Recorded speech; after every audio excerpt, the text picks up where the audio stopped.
जय माता दी दोस्तों, आप सभी का मेरे YouTube चैनल पर स्वागत है। कैसे आप सब? आई होप आप सब बहुत अच्छे हो। माता रानी की कृपा आप सब पर बनी रहे। दोस्तों, आज का जो वीडियो है वो है होली के लिए, क्योंकि बहुत सारे कन्फ्यूज़न हो रहे हैं कि होली 24 को है कि 25 को है, ग्रहण लग रहा है, या होली होलिका की पूजन जो होगी वो कैसे करनी है, होलिका पूजन जो होती है उसमें क्या क्या सामग्री लगेगी, या होली पे जो रंग रंग होते हैं। पिछली बार मुझे बहुत सारे ऐसे कमेंट्स आए थे कि कलर्स का भी कुछ जो कलर होते हैं, जो गुलाल वगैरह होते हैं, उनका भी एक अपना महत्व होता है। जी हाँ, हर एक चीज़ का महत्व होता है। देखिए, त्यौहार के पीछे त्यौहार हम क्यों मना रहे हैं, उन सबकी एक डिटेल में हमारे पास जानकारी होनी ही चाहिए, 101%। देखिए, हमारे बच्चों को भी चीज़ें पता होनी चाहिए कि कोई अगर उनसे उनके त्योहार के बारे, तीज त्योहार के बारे में पूछता है, या उनके किसी ग्रंथ के बारे में पूछता है, या उनसे किसी भी चीज़ के बारे में पूछता है कि ये चीज़ हम क्यों कर रहे हैं, तो हमारे बच्चे को हर एक चीज़ पता होनी चाहिए। हमारे बच्चे को सब कुछ डिटेल में पता होनी चाहिए। सो आज का वीडियो इसी के लिए, क्योंकि होली पे ज़्यादातर हम ये जानते हैं बस कलर खेलना है, और होलिका की एक कहानी है भक्त प्रहलाद के ऊपर, हम वो जानते हैं। तो थोड़ा सा आज और डिटेल्स में बात करेंगे और बच्चों को अपने बताएंगे कि होली का महत्व क्या है हमारी ज़िंदगी में। आज इन सब विषय पे बात होगी। आशा करूँगी कि आपको ये वीडियो ज़रूर पसंद आएगी। वीडियो पसंद आए तो लाइक करिएगा, शेयर करिएगा, चैनल पे नए हो सब्सक्राइब जरूर करिएगा, बेल आइकन प्रेस करिएगा, दोस्तों के साथ शेयर करना बिल्कुल न भूलें। चलिए हम वीडियो को बढ़ाते हैं आगे। आज का जो वीडियो है वो है होली स्पेशल। होली हमें शुभ मुहूर्त पे, मतलब होलिका दहन कब होगी, होली की पूजा कैसे करनी है, क्या क्या करना है। आज का वीडियो सब इसी में डिटेल्स में रहेगा। दोस्तों, सबसे पहले हम बात करते हैं कि होली हम किस दिन मनाते हैं। फागुन फागुन मास की पूर्णिमा जो तिथि होती है, उसके अगले दिन होली मनाई जाती है, और जिस दिन पूर्णिमा होती है उस दिन होलिका दहन होती है। और ये तो सब जानते हैं कि इसमें गुलाल, सूखे रंग या फूल से जो कलर हम बनाते हैं, पानी, इन्हीं सब चीज़ों से हम होली मनाते हैं, होली का त्यौहार या होली खेलते हैं। ठीक है। और आप देखे होंगे गांव वगैरह में, पता नहीं अभी आप लोगों ने नोटिस किया होगा कि नहीं, होलिका दहन जो होती है ना, होलिका जो लगाई जाती है ना, वो गाँवों में या हमारे यहाँ पे भी मैंने देखा है, वो चौराहे वगैरह पे लगाई जाती थी। मतलब अपने घर से थोड़ा सा दूरी पर, गांव के बाहर या सोसाइटी के बाहर, या जहाँ पे आप रहते हो वहाँ आसपास देखेंगे तो चौराहे पे, वहाँ पर मैदान हो, जहाँ खाली मैदान हो, वहाँ पर होलिका लगाई जाती है। होलिका में अपने हिसाब से सब कुछ चोरी करके सामान उठा के डालते हैं। एक साल मैं गांव में थी, मुझे याद है कि किसी की खाट वाट भी ले जाके डाल देते थे, जो मढ़ा होता था। अब आपके यहाँ क्या बोलते हैं, नहीं हमारे यहाँ मड़ई या मढ़ा बोलते हैं समथिंग, वो ले जाके रख दिया जाता था। और बहुत सारी चीज़ें, मतलब एक ढंग से बहुत ज़्यादा हो, सब बहुत मस्ती करते थे, बहुत ज़्यादा। सो उसमें कुछ ना कुछ ले जाके सामग्री अपने घर से भी डाले जाते हैं। जैसे आप नहीं कुछ ज़्यादा कर सकते, 5 उपले ज़रूर डाल दीजिएगा, ज़रूरी होता है 5 उपले ज़रूर डाल दीजिएगा। देखिए, थोड़ा थोड़ा सबके घर से जाता है, इसमें किसी पर्टिकुलर किसी एक व्यक्ति की जिम्मेदारी नहीं होती। होलिका जैसा कि मैंने आपको बताया चौराहे पर जलती है। और अभी तो नहीं पता मुझे, इस समय हमारी सोसाइटी में होता है तो मुझे तो नहीं डिटेल में पता, बट हमारे यहाँ ये होता था, होलिका वही जलाएगा जिसके मतलब माता पिता नहीं होते हैं। अभी इस समय मैं नहीं जानती कि कौन जलाता है कौन नहीं जलाता। और एक आपको छोटी सी बात और बता दूं, हमारे यहाँ होलिका जल जाने के बाद भोजन नहीं करते।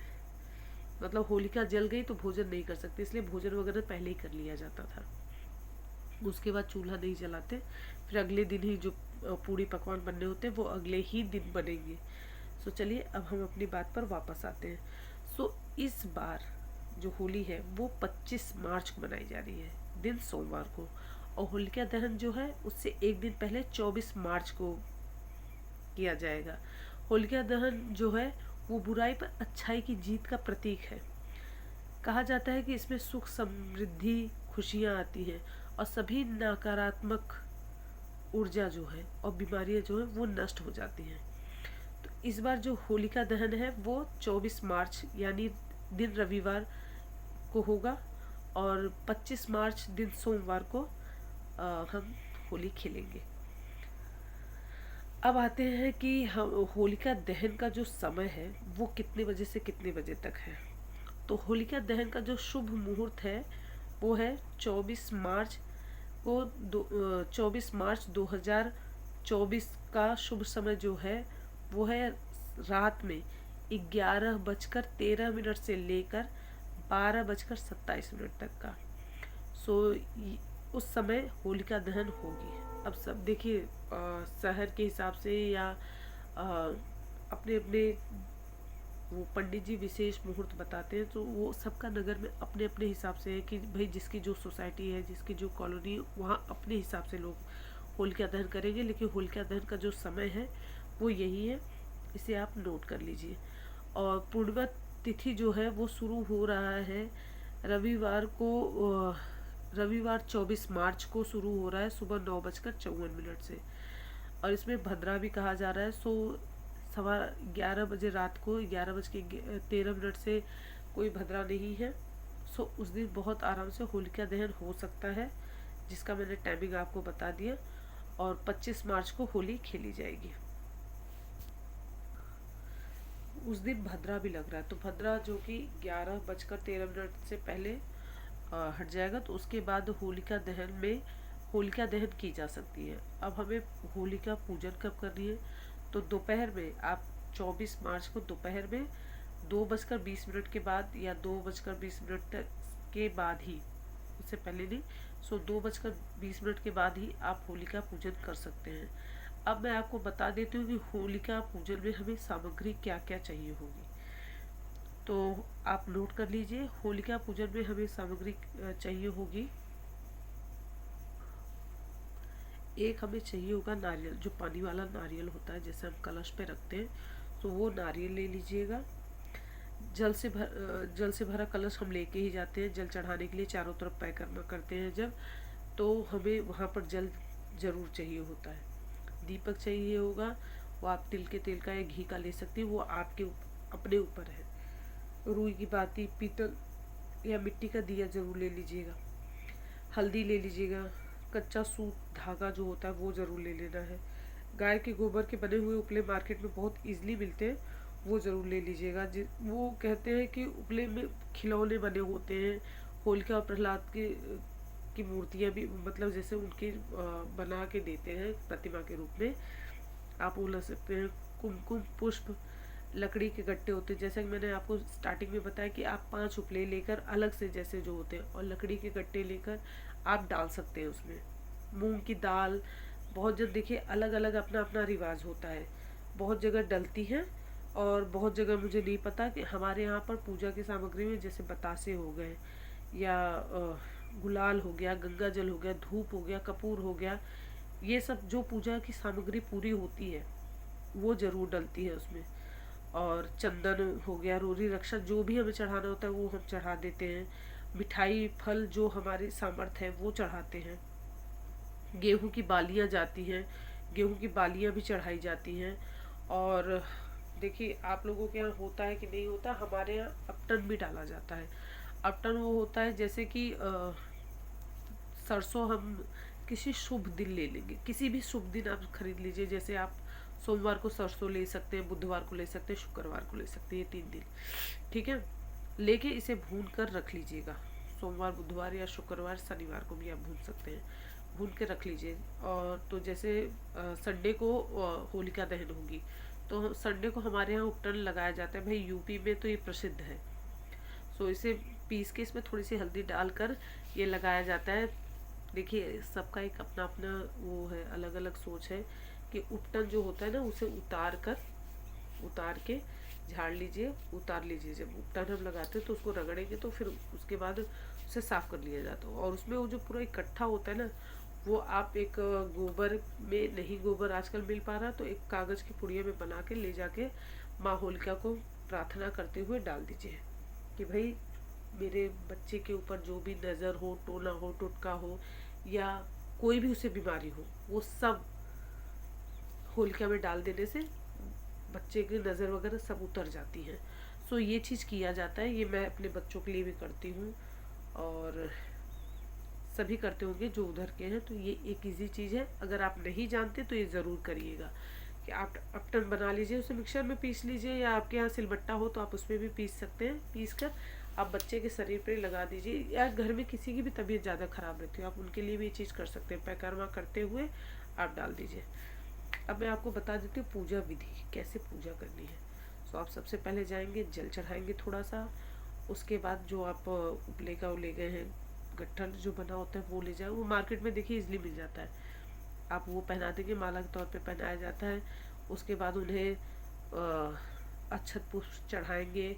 उसके बाद आप धूप दीप दिखाएंगे, मीठा चढ़ाएंगे और जो नारियल वगैरह ले गए वो चढ़ाएंगे, परिक्रमा करेंगे, जल चढ़ाएंगे। सो इस प्रकार से देखिए पूजा पाठ जैसे होती है ना, तो पहले हमने स्नान कराया, फिर उन्हें रक्षा सूत्र पहनाया या उन्हें चारों तरफ घूम के हमने सूत बांध दिया। नहीं कच्चा सूत आपको सफ़ेद वाला मिल रहा तो आप रक्षा सूत्र भी लेके बांध सकते हैं। वो परिक्रमा आपके ऊपर है कि आप कितना परिक्रमा करते हैं, ठीक है। उसके बाद आपको उन्हें एक ढंग से वस्त्र अर्पित कर दिया, फिर उसके बाद हम उन्हें माला फूल पहनाएंगे, टीका चंदन जो भी है आपके पास वो समर्पित करेंगे। फिर उसके बाद हम उन्हें इत्र चढ़ाएंगे, फिर धूप दीप नैवेद्य दिखाएंगे, आचमन करेंगे। सो इस तरीके से पूजा पूरी हो जाती है। इसमें बहुत ज़्यादा आपको बहुत ज़्यादा विशेष अलग से करने की ज़रूरत नहीं है। दूसरी चीज़ कि हाँ, ये सभी जानते हैं कि होलिका कौन थी, हिरण्याकश्यप की बहन थी, जिन्हें वरदान था कि उन्हें आग से कोई तकलीफ नहीं होगी, वो आग से कभी जल नहीं सकती। लेकिन एक बात ये जान लीजिए आप, भगवान जो वरदान देते हैं ना उसकी भी एक मर्यादा है। जब तक आप उस मर्यादा को क्रॉस नहीं करेंगे तब तक आपको भगवान के किसी भी प्रसाद से कोई हानि नहीं है। जिस दिन आप मर्यादा क्रॉस करेंगे उसी दिन आपको दिक्कत हो सकती है। सो बहुत कहानी में हमने सुना है कि शॉल लेके बैठी रहते, उन्हें शॉल मिली होती है जो हवा चलने पे शॉल उड़कर भक्त प्रहलाद के ऊपर आ जाती है। बहुत जन का कहना नहीं, उन्हें खुद ही वरदान मिला होता है। सो देखिए कुछ भी हो सकता है, ठीक है। लेकिन पर्टिकुलर बाद में जब ये कहा गया, ये पूछा गया कि ब्रह्मदेव का वरदान झूठा कैसे हो सकता है, तो देखिए भगवान ने एक ही चीज कहा था, हमें वरदान या भगवान जब किसी को वरदान देते हैं, कोई शक्ति देते हैं तो शक्ति दूसरों के लिए देते हैं, आपके अपने खुद के लिए नहीं। आपको वो चीज तब तक नुकसान नहीं देगी जब तक आप दूसरे का अहित नहीं करते। यहाँ पर होलिका का मेन था कि प्रहलाद को जला देना, कि मैं तो जलूंगी नहीं, तो यानी वो अहित ही हुआ ना, दूसरे का सोचना। सो इसलिए इस चीज का ध्यान रखिए, तो हमें कभी भी किसी का अहित नहीं करना चाहिए। मैं कह रही हूँ मैं किसी का हित न कर सकूँ तो उसका अहित क्यों करूँ, क्यों उसे नुकसान। मैं किसी को किसी को फायदा नहीं हम करा सकते या उसकी जिंदगी संवार नहीं सकते, उसे बना नहीं सकते, तो उसे बिगाड़ने का हमें कोई अधिकार नहीं है। सो ये है होलिका की कहानी, जिसका अर्थ ये है। और बहुत सारे अर्थ अलग अलग है, कहानियाँ हमने बहुत सारी पढ़ी हैं। अब मैं आपको कलर का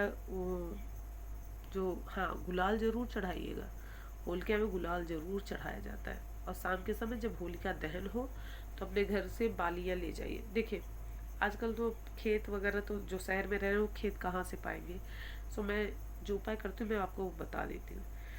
मैं थोड़ा सा ना, जैसे गेहूँ वहूँ रहता है मेरे पास जौ ना, मैं थोड़ा सा गमले में डाल देती हूँ, तो इतना हो जाता है कि कम से कम 5 या 11 या 7 बालियाँ हमें ले जानी होती है घर से। सो इतना मिल जाता है कि होलिका में डाल के उतना प्रसाद ले लिया जाए। सो ये मैं कर लेती हूँ। अभी इस साल अगर आपको बता रही हूँ तो आप कर लीजिएगा, नेक्स्ट टाइम से आप लोगों के लिए भी अच्छा रहेगा। और गुलाल जरूर चढ़ाइएगा, गुलाल चढ़ाना नहीं भूलना है। अगले दिन मंदिर में आपको सबसे पहले, ये तो होलिका के दिन हमने कर लिया, उसके बाद अगले दिन सबसे पहले सुबह उठ के अपने घर की साफ सफाई कर लीजिए, नहा धो के पूजा पाठ करके सबसे पहले अपनी माता रानी, अपने भगवान जी, आप जो भी देवी देवता को मानते हो, अपने मंदिर में सबसे पहले उनके साथ होली खेलिए। उसके बाद आपको अपने मंदिर में, आसपास जो मंदिर है वहाँ पर जाके होली खेलनी चाहिए। उसके बाद आप घर के सभी सदस्यों के साथ होली खेलिए, खूब मीठे पकवान बनाइए, माँ भगवान को भी भोग लगाइए। और प्लीज़ होली में बहुत ज़्यादा ऐसे हुड़दंग, एक ढंग से हमारे यहाँ कहा जाता है, वैसे मत करिएगा। और किसी को नहीं पसंद है तो प्लीज़ उसे ज़बरदस्ती रंग लगाने की कोशिश ना करें प्लीज़। खासकर किसी भी लेडीज़ को या किसी भी औरत को। और ये मैं ये लड़कियों के लिए भी बोल रही हूँ कि किसी को नहीं पसंद है, चाहे जेंट्स हो कोई भी हो, प्लीज़ ज़बरदस्ती नहीं करना है। ये एक त्योहार देखिए किसी को अनकंफर्टेबल कराने के लिए या किसी के ऊपर ज़बरदस्ती खुन्नस निकालने के लिए चीज़ें नहीं करनी चाहिए। चीज़ें वो करिए कि आप भी उससे खुश हो, सामने वाला भी खुश हो। अपने बड़ों को टीका लगा के हम पैर छू के आशीर्वाद लेते हैं, थोड़ा सा पैरों पे डाल भी देते हैं, पैरों पे डाल के हम पैर छू लेते हैं। तो ये बड़ों को हम इसी ढंग से, बड़ों के साथ हम इसी ढंग से पेश आते हैं। और जो हमारे छोटे हैं उनको थोड़ा सा गाल पे लगा दिया, वो हमारे पैर छू लेते हैं। सो इतने प्यार से होली खेलिए, बहुत ज़्यादा मस्ती करने की या बहुत ज़्यादा तमाशा करने की ज़रूरत नहीं है। सो होली बहुत प्यार से खेली जाती है। और ये तो रंगों का त्यौहार है, रंग सभी जानते हैं। सो चलिए कुछ रंगों के ही बारे में बात हो रही है तो मैं आपको बता देती हूँ कि रंग के पीछे जो सांस्कृतिक प्रतिपादक है वो क्या है। जैसे लाल रंग जो होता है वो जुनून का, क्षमता का रंग है, प्रतीक माना जाता है। नारंगी है वो क्षमा का रंग है या नई शुरुआत का रंग है। पीला रंग खुशी का, शांति का, आनंद का, ध्यान का, ज्ञान का। ये पीला रंग जो होता है ना वो अपने आप में बहुत ही अलग होता है, बहुत अलग होता है। सबसे ज़्यादा आपको बता दें शिक्षा का प्रतिनिधित्व करता है, ज्ञान की चीज़ें करता है जो पीला रंग होता है। गुलाबी दया और करुणा का रंग है, सकारात्मकता का प्रतीक है। हरा रंग जीवन का और प्रकृति का सबसे ज़्यादा प्रतीक है। इससे इससे गहरा उदाहरण तो नहीं दिया जा सकता। नीला रंग जो है, जो स्काई ब्लू होता है, नीला होता है, वो तो हमारे कान्हा जी का रंग है। सो उनकी शक्ति का प्रतीक है, कान्हा की शक्ति का प्रतीक है, विकास का प्रतीक है, आध्यात्मिक का प्रतीक है। सो ये रंग के कुछ कलर थे, वो मैंने आपको बता दिया कि इन रंगों, ब्लैक कलर का देखिए बिल्कुल मत यूज़ करिएगा, ब्लैक कलर यूज़ ही नहीं किया जाता। सो इसलिए मैं कहूँगी ब्लैक कलर यूज़ मत करिएगा। और कुछ ऐसे ही क्वेश्चन थे पिछले साल जब मैंने वीडियो डाली थी। सो उसमें मैंने देखिए होलिका का पूजन करके भी दिखाया है। सो आप वहाँ से वीडियो वॉच कर लीजिएगा तो आप देख लेंगे, मैंने उसमें पूरा डिटेल में कैसे पूजा करनी है पूरा बताया। और देखिए फिर कुछ चीज़ें हमारे यहाँ जैसे होती है हम करते हैं, आपके यहाँ जैसी हो आप वैसे करिए। मैं चीज़ें आपको वो बताती हूँ जो पर्टिकुलर हमारे आपके यहाँ बराबर होती है। बाकी आपके यहाँ कुछ एक्स्ट्रा रस्म होती होगी, हमारे यहाँ अलग होती होगी, तो वो जो पर्सनल है वो मैं नहीं बताती। क्योंकि देखिए हर 10 कदम पे कहते हैं पानी बदलता है, हर 10 कदम पे रिवाज बदलते हैं। सो इसलिए कुछ चीज़ें अलग हैं। सो वो आपके यहाँ जैसे होते हो आप वो करिएगा। गुजिया बनती है, जो भी बनता है घर में, जो मेवा मिष्ठान बनता है वो ज़रूर चढ़ाया जाता है, तो ज़रूर चढ़ाइएगा, इसमें कोई दोष पाप नहीं होता। कुछ कमेंट्स थे वो मैं आपको बता रही हूँ जो पिछली बार ऐसे पूछे गए थे कि होली का क्या महत्व है। देखिए होली सिंपल, बहुत साधारण भाषा में आपको बता दूं तो होली एक बुराई पर अच्छाई की जीत का प्रतीक माना जाता है। पहले के टाइम में वसंत के आगमन का भी उत्सव होता था, एकता और खुशी बढ़ाता है। इसमें होली के लिए इससे साधारण भाषा में मैं और कुछ नहीं बता पाऊंगी कि होली क्या है, ठीक है। और होलिका दहन में क्या कथा है जो मैंने आपको बता दी। भक्त प्रहलाद की कथा थी, जो हिरण्यकश्यप की बहन होलिका थी, उन्होंने ही प्रहलाद को अपनी गोद में लेकर रखा था, क्योंकि हिरण्यकश्यप जो था वो भगवान बनना चाहता था और नारायण के भक्त थे प्रहलाद जी। सो इस वजह से वो अपने पुत्र को मारने के लिए उन्होंने अपनी बहन से कहा था, और उनकी बहन ने जो ब्रह्मदेव का उन्हें वरदान था, इस वजह से उन्होंने ये किया था कि वो गोद में लेके बैठ गई थी चिता पर, और जो कि दुनिया जाती है। नारायण ने कुछ भी नहीं होने दिया भक्त प्रहलाद को, वो मैंने आपको बता दिया है। और होली पर रंग खेलने का क्या महत्व है। होली पे रंग खेलने का कोई महत्व ये है कि जैसे खुशी का प्रतीक होता है, अच्छा माना जाता है। वसंत की खुशियाँ होती है। सो कलर तो हम इर्द गिर्द देखेंगे तो हम अपने रंगों से ही घिरे पड़े हैं। दिवाली पर हम दीप जलाकर करते हैं, नवरात्रि में पूजा पाठ करके। तो देखिए हमारा जो त्यौहार है ना हर एक चीज़ों के लिए बना है, हर एक चीज़ के लिए। तो कलर उसमें सबसे विशेष है, रंगों का त्योहार तो सबसे विशेष माना जाता है। और एक क्वेश्चन था किसी का, होलिका दहन के समय अग्नि क्यों जलाई जाती है? दहन के समय अग्नि क्यों जलाई जाती है? देखिए मैं पता नहीं इनका क्वेश्चन बहुत अच्छे से समझ पा रही हूँ कि नहीं। पिछले साल का क्वेश्चन है, सो मैंने उस समय पूजा पाठ हो चुका था तो मैंने नहीं ज़्यादा ध्यान दिया था। देखिए पता नहीं मैं समझा पा रही हूँ नहीं। देखिए होली पर अग्नि इसलिए जलाई जाती है कि होलिका जलेंगी कैसे। और प्लस सबसे बड़ी बात है कि बुराई पर, मैंने पहले ही बोला ना, बुराई पर अच्छाई की जीत है। तो जहाँ नकारात्मकता है वहाँ अग्नि प्रज्वलित नहीं करेंगे तो आग में सब कुछ जल के शुद्ध हो जाता है। सो इसलिए अग्नि जलाई जाती है, मैं अगर आपको बता पा रही हूँ तो। और होली हर जगह देखिए, होली किन क्षेत्रों में कैसे मनाई जाती है। देखिए होली सबका अपना अपना अलग अलग जगह है। महाराष्ट्र में कुछ अलग तरीके से मनाई जाती है, दिल्ली में कुछ अलग तरीके से मनाई जाती है, बरसाने में लठमार होली होती है। मथुरा वृंदावन की तो होली सबसे ज़्यादा फेमस है। मथुरा वृंदावन में तो ऐसा नहीं है कि वहाँ होली, वहाँ की तो होली दुनिया जानती है कि वहाँ पर होली कैसे खेली जाती है और सबसे ज़्यादा प्रचलित है। देखो आपको एक बहुत सिंपल सी बात बता दूं, होली का सबका एक अपनी अपनी कहानी है। सबकी एक अपनी अपनी कहानी। एक छोटी सी कहानी और है, वो मैं आपको बता देती हूँ। बहुत छोटी सी कहानी, देखिए वीडियो को स्किप मत करिएगा। बहुत छोटी सी कहानी, अपने बच्चों को भी ज़रूर बताइएगा। जब कहते हैं कि कान्हा को उनकी माँ ने, जब कान्हा कालिया नाग उससे आए थे ना, तो पूरे काले पड़ गए थे, नीले पड़ गए थे, जहर इतना था यमुना नदी में।